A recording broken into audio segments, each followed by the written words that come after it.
Hello everyone, Lytro Storm here, and today we're going to be continuing What If Kenny Survived with Part 4, continuing off where we left off last time in Season 4, Episode 2. If you haven't already seen the first 3 parts, they're going to be linked in the description and the comment section, so be sure to check them out. Last time we covered Episode 1 of Season 4 and also a little bit of Episode 2. And so now we are just going to continue where we left off, so, as always, be sure to like the video if you enjoy, subscribe if you're new, and join my Discord and follow me on Twitter. Links in the description.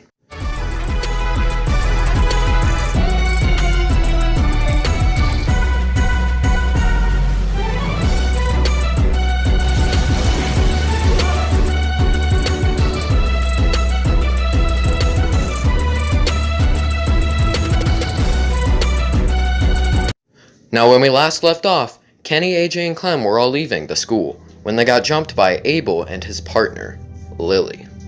So let's continue from where we left off. Lily then takes another look at Kenny, stating that that's who he must be. Lily tells Clem that she was in her group before, and she might not remember her. Clem then responds as she does in the game. Lily looked at Kenny and said that she noticed Lee wasn't with them. Then, depending on whether or not Lee helped kill Larry in the first season, she will ask how Lee died but someone like Kenny survived, or how Kenny didn't end up dead along with him. I'm sure you can guess which is which. Kenny and Clem are both angered by this and tell her not to talk about him like that. Lily then explains the Delta and her situation, and that she needs more people to fight the war. And someone like Kenny might actually be useful so long as he stays in line. Clementine can choose a few unique dialogue options here. The first option would be to say that Lily is as crazy as ever, bringing up how she killed Doug or Carly. Lily will say that she was trying to help her people survive then, and she's trying to help her people survive now, even if she regrets her decisions. Her second option would be to say that they can all just leave, to which Lily will decline, saying that her people come before previous connections. The third option would be Clementine telling Lily that it isn't too late and she could join them. They're all that's left of the original group, but Lily denies this, saying that they disowned her long ago. Staying silent will just result in a typical argument between Kenny and Lily in place of Clementine's dialogue. No matter what, Lily will begin to force them to leave, and that's when Lewis and Violet show up in the bushes.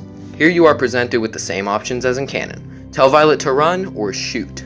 If you tell her to run, then they will, and Lily and Abel will both be distracted, so Kenny will hit Abel while you hit Lily.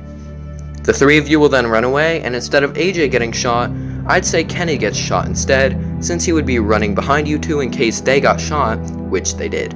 If you tell Violet to shoot, then Lily will get shot, Lewis will get shot, and then Kenny will get shot. All three of you escape, and eventually come across the walkers. However, Kenny, having been shot in the leg, is not going to be much help against them. Clem and AJ begin trying to clear the area when they find James, and get led away to safety. James agrees to try and help Kenny's wound. He cauterizes it while Clem and AJ hold him and cover his mouth. A walker comes by, and James still tells Clem to distract it, and you choose whether or not you do. When they come back to the school, Clem is still exhausted from trying to help Kenny walk so that they move faster. However, because of the lack of AJ's wound, the group is not as accepting of their return. Not that most of them were anyway, but the ones who were are now less so. Sure, Kenny is injured, but a grown man versus a child's injury is obviously a massive difference. Lewis is especially uncaring if you had Violet shoot Lily, which got him shot as well. Ruby tries to heal Kenny's wound, and AJ accompanies Clem when talking to Violet. She says that she's glad they all survived, but before this, if Lewis was shot, she will say that they nearly got Lewis killed. The two talk about Lily and the chance she will attack the school. Ruby and Mitch then go with Clem and AJ to find supplies in the greenhouse. They find Miss Martin as a walker and decide to either bury her or burn it. Choosing to burn it with Mitch will make Ruby genuinely hate you, whereas she was just kinda angry in canon. The same goes for burying her with Ruby, only here Mitch's hatred burns brighter than in canon, as he had already disliked Clem. This causes either Ruby to stop working on Kenny, or Mitch to tell Violet off about having them stay. If you'd stayed silent, AJ will say something determinate on your choice in the first episode. If you told AJ not to pay his respects to Sophie and Minnie with Violet and Ten, he will say that they should burn it. However, if you chose to pay respects, then he will say to bury her like everyone else who died. Whatever he chooses will still result in Mitch or Ruby's hatred toward the two. 2 weeks later, and Kenny is either slightly fazed by his wound or has recovered depending on Ruby's feelings toward you. Like I said, she will stop treating Kenny if you burn Miss Martin. As for Mitch, if he hates you, then some of the group will be much more adamant that they leave when the fight is over. Lewis will apologize for his reaction previously, and Clementine will either accept or reject his apology. Kenny will reject it no matter what until the fight is over, stating that, had it not been for their help, they'd probably had all starved by now. Clem then looks at Mitch's bomb, and Kenny is impressed by it. Depending on your Mitch's feelings, he will joke, asking Kenny if he's sure he can see it at all, and Kenny will react with a fake laugh. On the other hand, he will tell him that he doesn't care about his opinion, to which Kenny will then clap back, calling him Troy from High School Musical in reference to his "Listen Vanilla Ice" line from Season 2. Clementine will then tell him to stop and ask about the bomb's progress. Mitch will then say that it's going fine. Asim and Willie argue about whether to use the brick or log trap, and Kenny thinks the log is better, seeing how one giant log would do more damage than some bricks in a bag. Clem can decide which is better, or say nothing, in which the group will follow Kenny's choice. Later that night, Kenny and AJ go inside, while Clementine chooses to go with either Lewis or Violet. The same choices as in canon are at play here, with Clem either staying friends, becoming best friends, or entering a relationship with one of them. Instead of the scene ending with them just leaving, Kenny actually walks in on them, asking if Clementine is here. He cuts himself off upon seeing the two and smiling, saying that he sees what's going on. Violet will nervously deny no matter what you chose, and Clem will have the option to deny or insist that this is what he thinks it is. If you chose the option to just be friends, instead of having the option to insist, she will instead say that it could happen eventually. As for Lewis, he won't deny it, instead stuttering and saying that this is awkward. Clem will have the same options.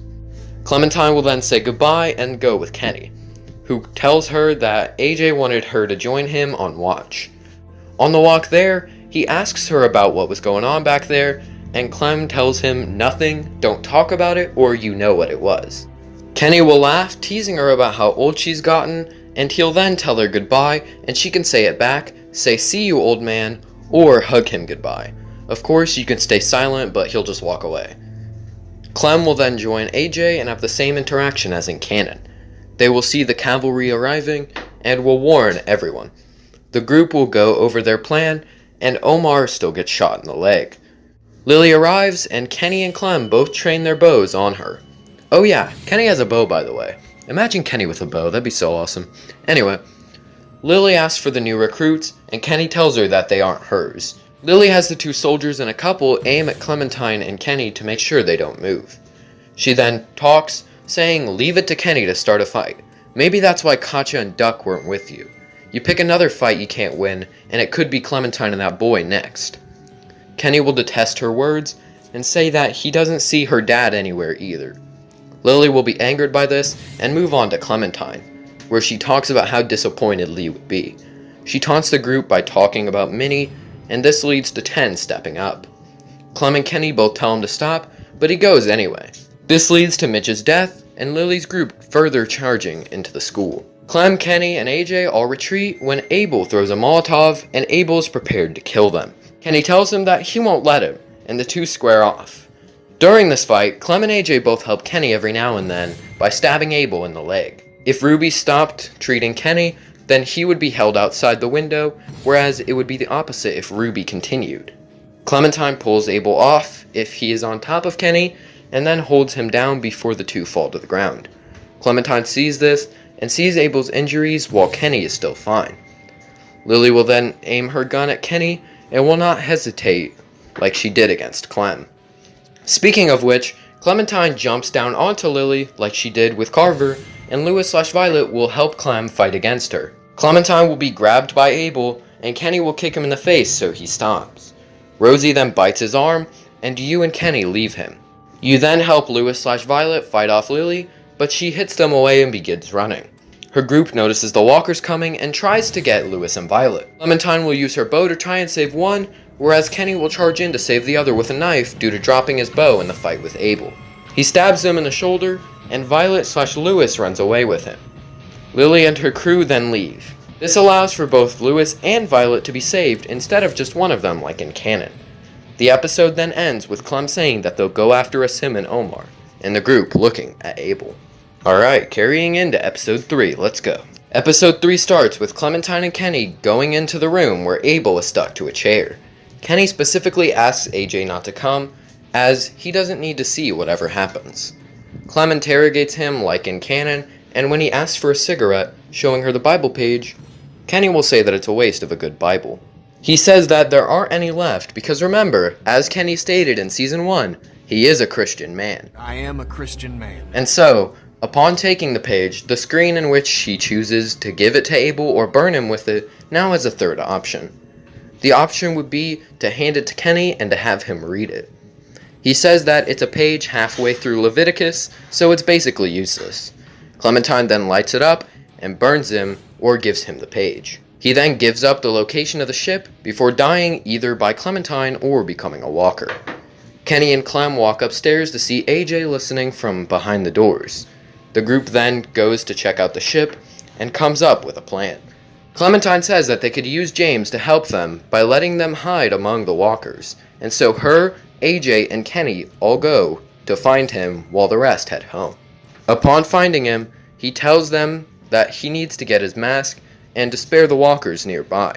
And so, while in canon it may be difficult to spare them all, here Kenny helps fight them, and so killing them or sparing them is almost 100% optional with no risk of death. There are way less and it would be way easier for Clem. If she doesn't kill any, Kenny won't either. However, if she kills just one, he will immediately begin killing all the ones he faces. James then takes his mask and gives thanks for not killing any walkers, understands if you just killed some, and is disappointed if you killed them all. In that last choice, Kenny protests against James, saying that they wouldn't spare him if they had the chance. The group would then go to his barn, where he would ask Clem to walk with the walkers and ring the bell. Kenny will say that James is out of his mind, but Clem will do it to make sure they succeed in their plan. She does so and can choose whether or not she thinks there might be something more to the walkers. If she says James might be right, Kenny will be completely surprised and ask her if she's really serious. Clem will then have the option to say nothing, she really thinks so, it could be possible, or nope. Upon saying nothing or nope, Kenny will be relieved. If you say the other two options, he will be at a loss of words. No matter what, the group returns home and leaves James to meet up that night. When the three arrive, they find the group making preparations for a party. This will still go the same, but when Willie says why he was sent there, Kenny repeatedly tries to say something but stutters, and Lewis tries to get off the subject. He and Violet then offer to tell their story, and Clementine has to choose who she wants to hear. If she chooses Violet, Kenny will say that he can relate to having a loved one take their own life. Violet asks if it was before or after, and he says after. She then tells him that she is sorry, and Kenny says it's alright, but he doesn't think people should just give up like that. If you chose Lewis, then Kenny will call Lewis's dad a hypocrite for saying that you could only be rich or happy when he could have used the money to give Lewis piano lessons. This would have made him happy, so his whole lesson doesn't make any sense. Lewis actually agrees. Ruby then asks about Kenny's story before he ended up here with Clem and AJ, and he tells them that when he was around their age, he used to think things were black and white. Like there was a good and bad choice, and he had to always make the good ones. He came to find out that life isn't always that way. Sometimes it's the lesser of the two evils. He continues, saying that he's done a lot of things he regrets, especially after the apocalypse. Maybe if he didn't kill Larry's father immediately, Lily could have left them alone or joined them. On top of that, he should have been strong enough to see the reality and take responsibility for his own son. Then his wife would have been alive. He shouldn't have blamed Clementine for Sarita's death, as she did all she could. And Jane, she was wrong, but so is he. The group then all starts clapping, and Ruby says that is a good wrap. They all then get ready to head out. And I would say that that is a good wrap on this part. So now we are about halfway into episode 3, and so in the next part, we will finish off this series. Hopefully you all have been enjoying it so far, and have watched all the way up until this part, and are ready for the finale, which will definitely be coming soon. Like the video if you enjoyed it, and subscribe if you haven't already, and want to see more content like this, and also like this content, obviously. But as always, tell me if you like this part, tell me what you think will happen next,